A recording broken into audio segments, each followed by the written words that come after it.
j'aimerais bien que tu me dises ce que signifie pour toi le mot mission. Et pas obligatoirement en parlant tout de suite de toi, mais tu pourrais me parler de quelqu'un d'autre dont tu penses qu'il a eu une mission et m'expliquer en quoi toi tu te sens aussi ou d'autres personnes peuvent avoir une mission. Voilà. J'aimerais bien qu'on explicite un petit peu ça parce que c'est un mot qui revient souvent dans nos échanges et ça me semble aussi être d'une certaine façon un peu une des motivations de ce film. Voilà. Il y a 4 ans, j'avais fait des interviews avec plusieurs personnes, dont mon meilleur ami et, et d'autres. Et j'avais conclu qu'il y avait, enfin j'avais conclu provisoirement évidemment, qu'il y aurait une mission dans la vie. Je n'en suis pas si sûr maintenant. Mais je pense que le mot mission peut être remplacé par vocation. J'ai... Pourquoi je disais mission? Parce que, toujours inspiré par la vie de Charles de Foucault, je pense que Charles de Foucault avait une mission, celle d'aller vers les plus pauvres et puis de rayonner de son intérieur et rayonner de son ami Jésus.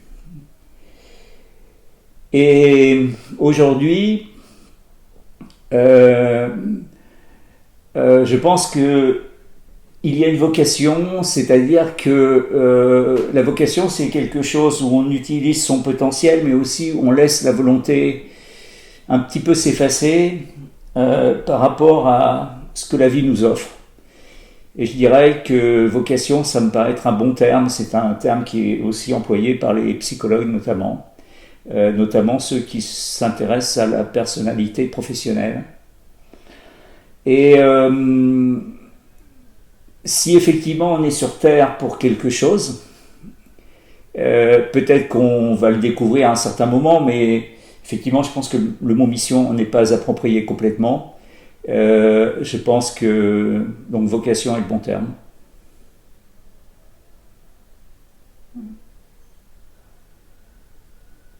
Tu dis que tu as changé d'avis. Qu'est-ce qui fait que tu as changé d'avis? Ah, il y a que les imbéciles qui ne changent pas d'avis. Euh, je pense que j'ai lu et relu mon philosophe préféré, Louis Lavelle. Lui, il parle de vocation. Robert, qui est dans le film, hein, donc qui s'occupe de faire l'analyse professionnelle, qui s'occupe de l'analyse de la personnalité professionnelle. Euh, euh, Manon et Adrien, les deux acteurs de mon film, sont passés chez Robert, un analyste de la personnalité professionnelle. Lui parle de vocation. Et voilà, ça, je pense, Louis Lavelle et Robert m'ont fait changer d'avis.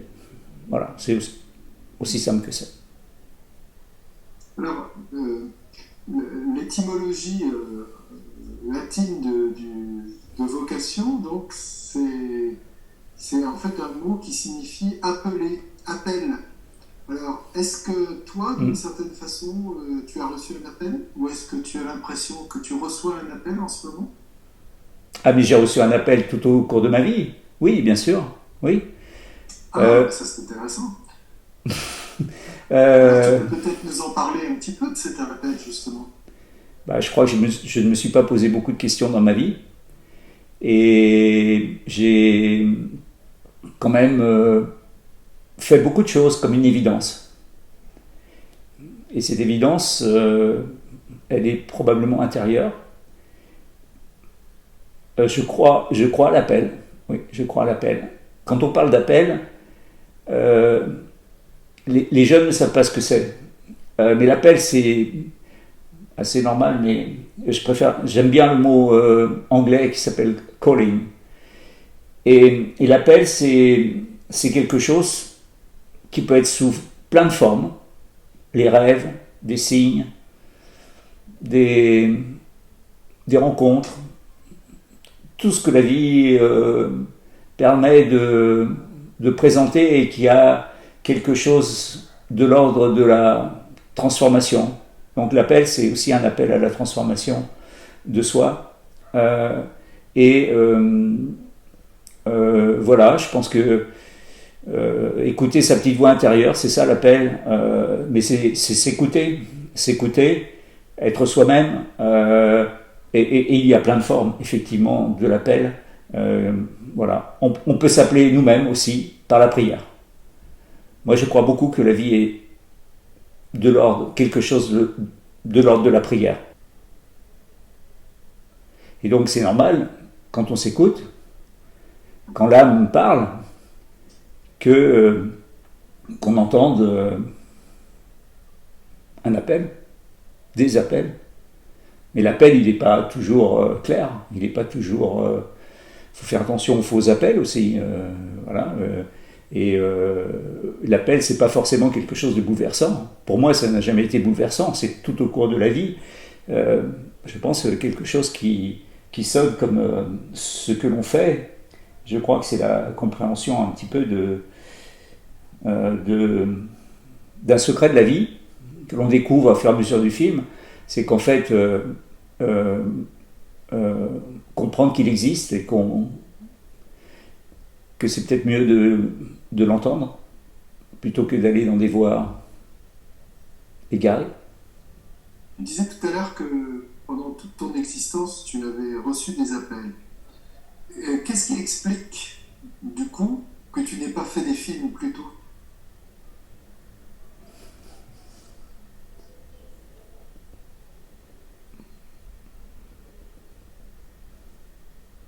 Il n'y a pas d'ordre dans l'appel.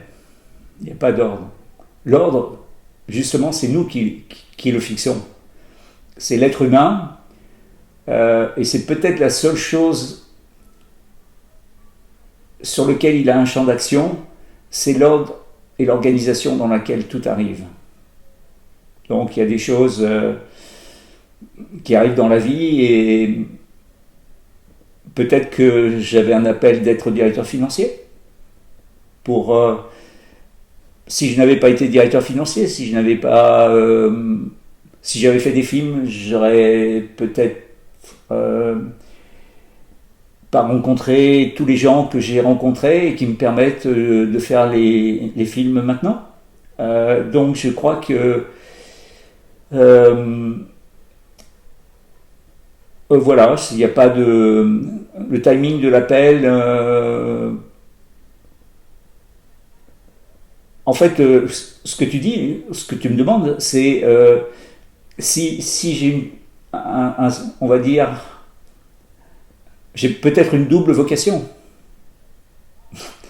J'aime mon métier de directeur financier, qui est un métier extraordinaire, et j'aime faire des films parce que j'ai continué un peu ma passion de jeunesse de faire des montages audiovisuels. Voilà, je crois que c'est pas plus compliqué que ça, mais ça veut pas dire que je n'ai pas reçu des appels avant. Non, ce qu'il y avait derrière ma question, c'était, je dirais, une sorte de paradoxe, parce que tu t'adresses à des jeunes, et en fait, si je comprends bien, tu aimerais que ces jeunes n'attendent pas la fin de leur vie pour entendre leur appel. On est bien d'accord? Puisque tu as aussi la vocation de leur faire partager quelque chose, de leur, on va dire, de les éveiller sur quelque chose, quand même. Alors en fait, ça, c'était peut-être le film des âmes remarquables qui parle de ça, qui parle de l'appel aussi. Aujourd'hui, le film que j'ai fait avec deux jeunes, dont c'est le rôle d'éveiller la jeunesse. Je pense que ce n'est pas mon rôle d'éveiller la jeunesse, je pense que c'est leur rôle, mais à travers moi, ils le font très bien, je pense. En fait, je ne suis pas perdu dans mon rôle, mais et en fait, la première intention du film, c'était de parler de la réalisation de soi. En fait, cette intention est complètement dépassée aujourd'hui. Le film est en train de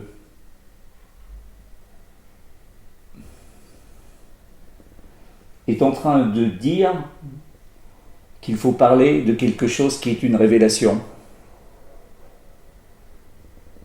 La révélation de la révélation qui est une compréhension de la magie de la vie.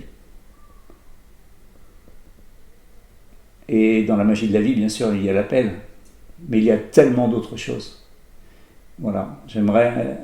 Et je ne sais pas pourquoi cette révélation arrive. C'est quelque chose qui est tout à fait imprévu et qui bouleverse la trajectoire psychologique du film et la mienne dans une quête que j'ai un peu organisée, la quête de secrets en fait à trouver. On avance sur ce chemin et on trouve des choses et c'est ce que le film va montrer finalement.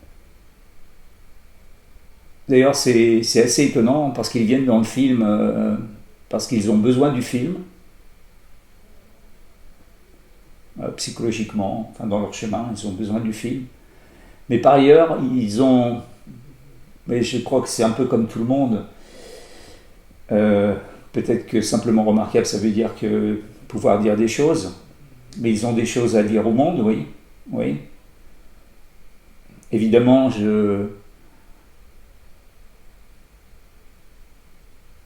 s'ils n'avaient pas été dans le film,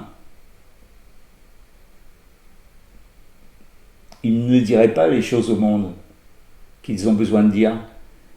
Mais eux aussi, ils ont eu probablement peut-être un appel, l'appel comme moi au même moment de se rejoindre dans le film. Et je crois que ça, c'est une magie de la vie, d'avoir des connexions au même moment sur un chemin qui